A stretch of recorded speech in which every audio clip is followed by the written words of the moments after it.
that was thrilling, wasn't it? It was a good warm-up after all that. It isn't every day I can spread and flex my wing. You should have seen the face of your father in the room. The utter shock mixed with panic is really amusing. I would have done it the second time just to see it again.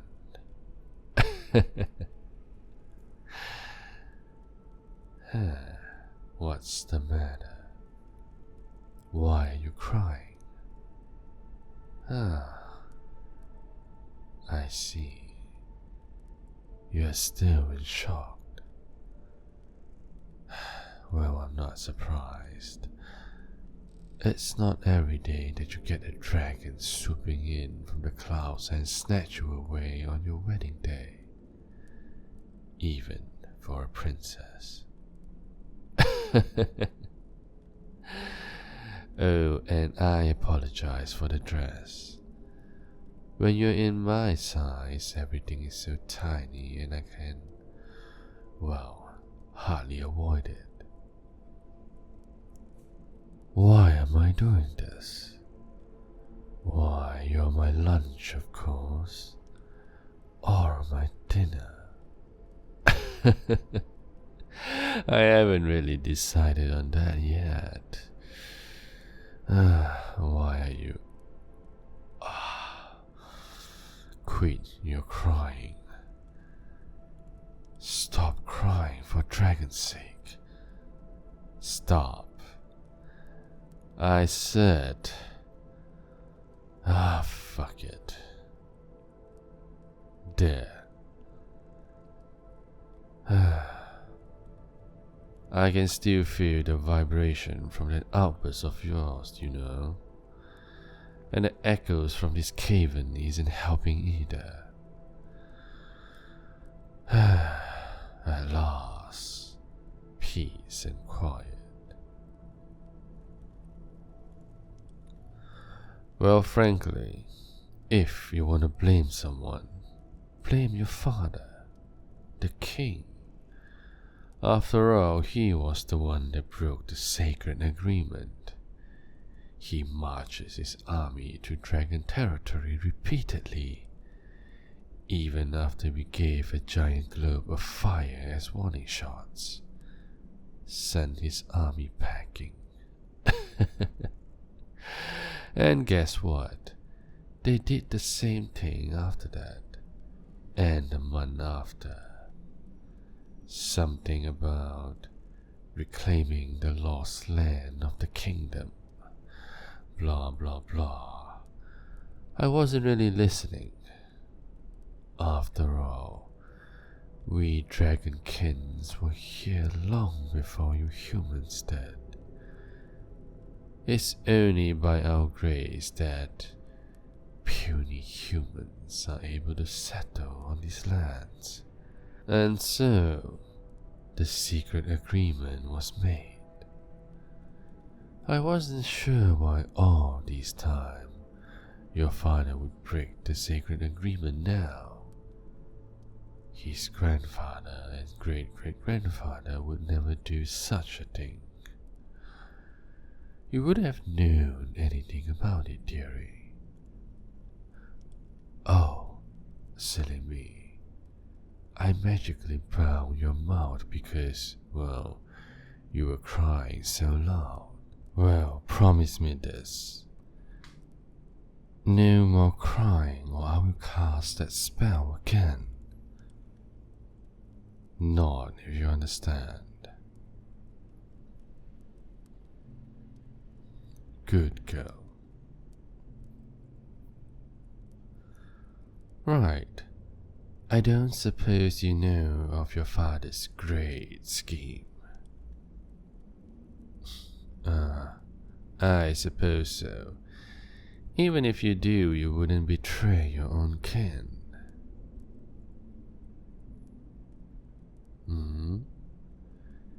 You weren't close to your family. How peculiar. But he is your own kin.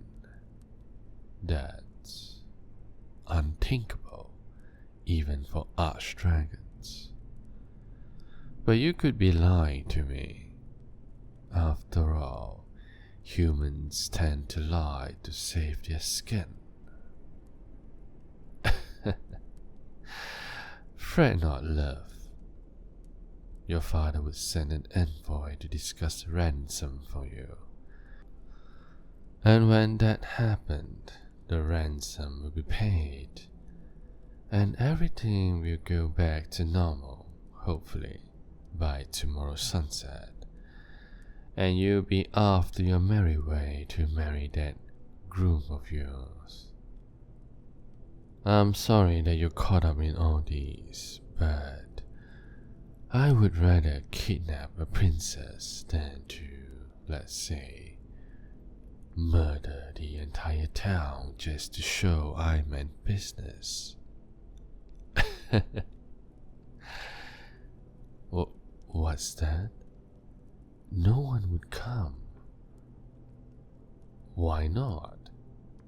You are a princess after all. Surely he cares about his dear daughter.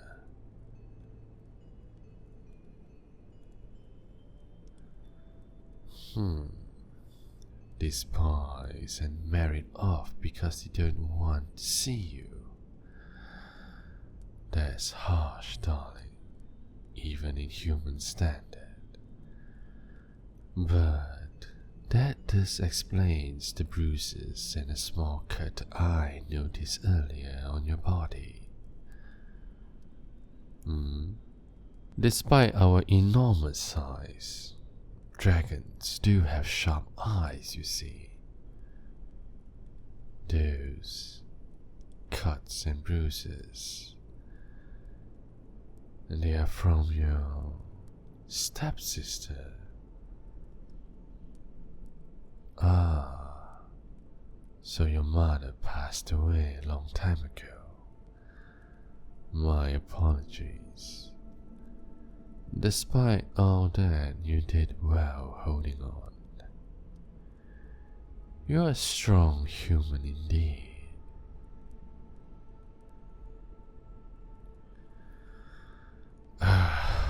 Not those sad eyes again. I can't stand it. Because it seems like you're giving in to your fate. You bore me, princess. Other humans that trespass usually entertain me with their pleading and panicking look. But you, all you do is look down and cry, even now. Just because you don't make a sound doesn't mean I don't see you crying silently. Well, since I can't get a single gold coin out of you, I'll just make you mine.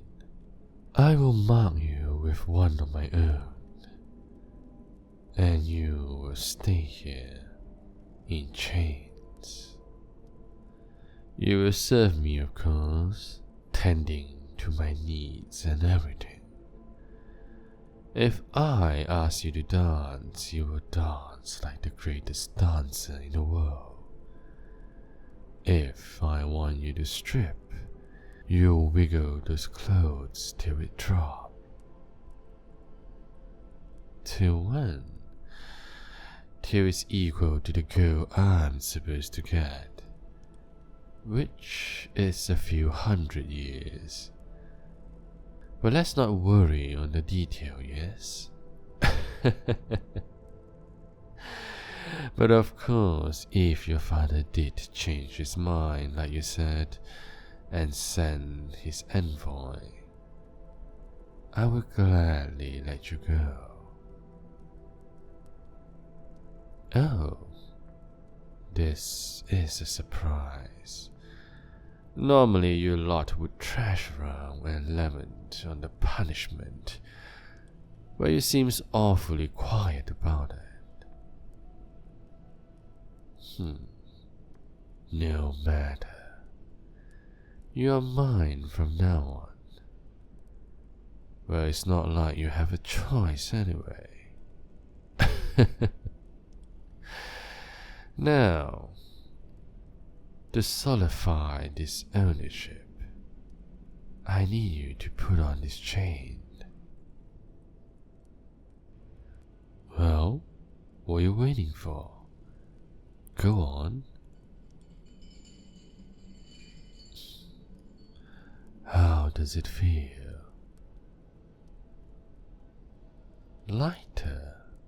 You felt a warm embrace on your neck, as if a burden is lifted.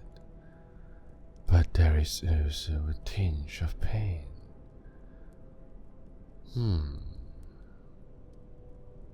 Interesting. Princess, as you might guess, it's not a simple iron chain. It has magic runes embedded to it. The chain reacts accordingly to your inner self. And it does seem to me that you're more than willing to be my slave. Though there is a deeper and darker part of you, which explains the pain. No matter, I will pry from your memories of these dark parts sooner or later, and we shall confront them together. For now, kneel, servant. With my authority of an ancient dragon, I hereby relinquish your title as Princess of the Kingdom. From hereforth you are nothing but my humble servant, in which you will serve me with your life. Kneel, for I am the Red Dragon of Cronus, liberator of the Yarnot Plains and the bane of the Ong race. Good, good. Such obedient little servant is surely refreshing indeed. I will make sure you are taken care of, as long you serve me well.